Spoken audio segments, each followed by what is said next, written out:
baby, just go get out my baby. When sunlight turns to shadow and it gets hard to see, like water to a flower, babe, I know you. Nothing needs to work out and nothing needs to break. Only to pretend that you're okay. It is that time, my lovely souls, and this is the sacred space for you to come home to yourself as we unravel and unveil what is and what was to create something more and better times 3. We play such a crucial role in the new world, and this is only the beginning of something truly great. And I'm asking you to flow along with me and commemorate this time in history where we are all coming together and honoring ourselves. On this podcast, we have a new episode every first Wednesday of the month in the evening at 3:33 Eastern Standard Time. If you know, you know, and welcome to the Unordinary broadcast. Let's begin the episode. Today we're talking about how sacred motherhood is. We will begin with some questions of vulnerability and truth to show that I am one with you. 4 simple questions, a lot of openness. I want to mention that if anything comes up that is triggering, it's probably meant to be.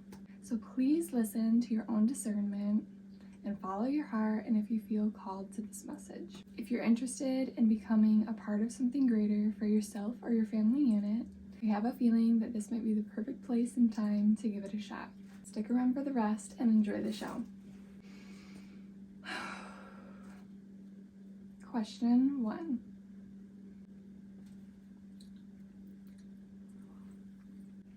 What do you carry silently as a mother that no one else sees? I'm sure as you get to know me, you'll start to see more and more the circumstances that have shaped me.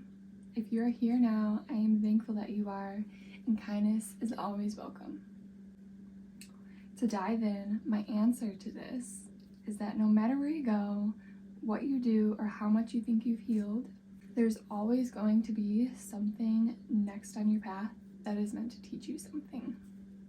I have never tried to hold negative feelings towards my situation itself for the sole purpose that I have set out to be a happy and peaceful mother for my son, because he needs to understand and experience what those definitions are so that both of my kids can't be misguided by people that claim to care about them, but their actions say something else. I do know that all of us mothers experience guilt and shame around how perfect we are for our kids. So much so that we forget that we are human too, and we deserve to give ourselves some grace for the moment, especially when at the end of the day, you're a good mom. There's no reason that you should be down on yourself. I think we all pretty much experience the same things, and instead of allowing the continuation of division over our insecurities and frustration, we should be coming together now more than ever, considering how much the world is changing and the internet is changing. I deeply feel that we are supposed to be some kind of support system for each other, especially for those of us who don't have a support system at all. Not every family or situation is the same, and that's the beauty of it, right? Couldn't we all just create a safe space for each other and start to shift the dynamic of womanhood and motherhood and social stigmas that prevent us from going out of our comfort zones? It truly has to start somewhere if we want to see any change. It takes action and determination to become one with each other again. Women are supposed to be united and tribal and wild. We set the tone for society and everything else going on around us. We are like a magnet to what we give out and a ripple effect to where we put our energy. That's why they separated us to begin with. The world needs women together to raise our kids, to balance relationships, to balance nutrition and versatility. We hold so much value in our being, and the world has made us forget where our power lies. We're distracted instead of taking up space.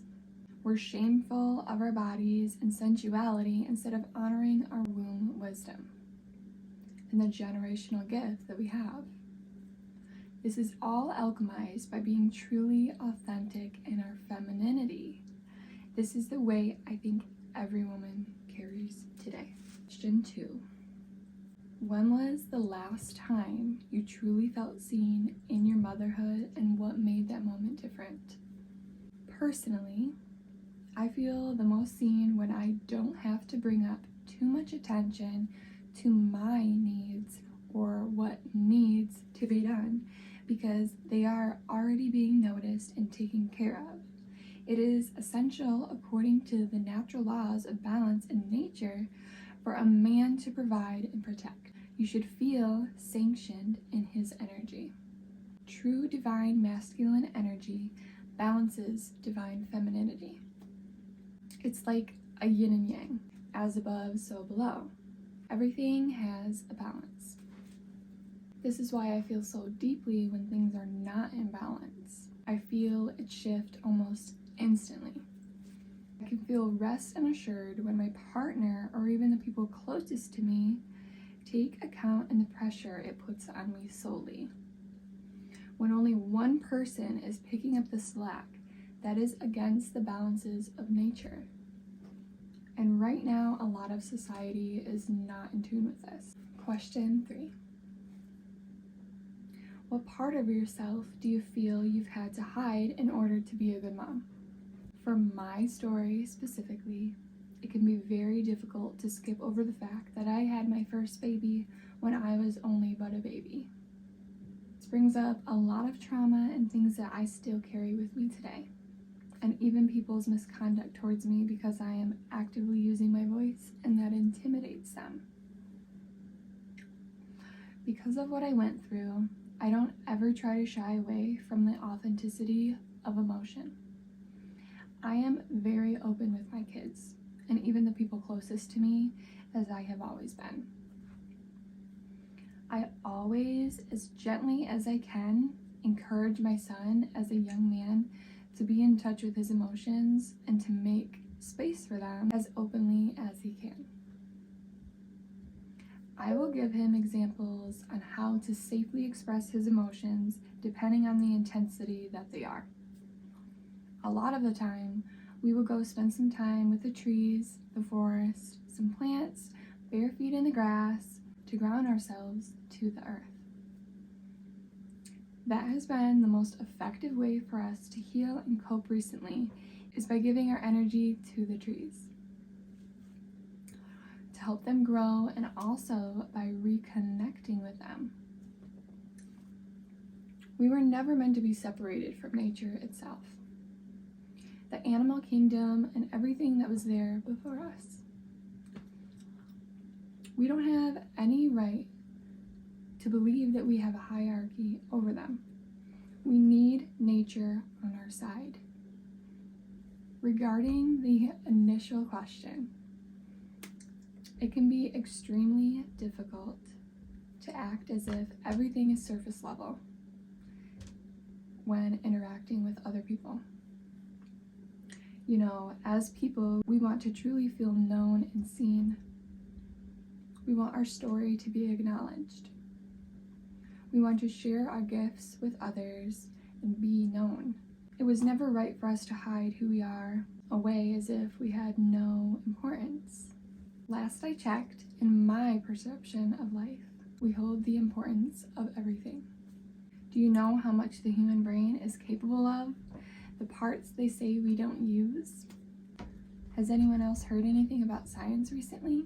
It is right in front of our eyes. It is everything that we are, all of everything around us. At some point, we're going to wake up and the game is going to end. That's what I hope to do for this community, is to create more of an open world to connect and truly see each other and move past what society has become today by restoring what was always meant to be. Question 4. Where does shame show up for you in motherhood?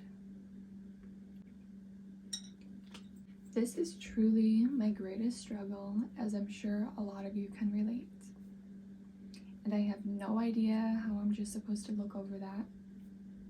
I think we all as parents have some sense of wondering if we're doing enough for our kids. 99% of the time, we absolutely are. Regardless of our insecurities and need to always be doing more, the main structural support that our kids need is us right there with them on their level. Our kids need connection and to be seen for who they are.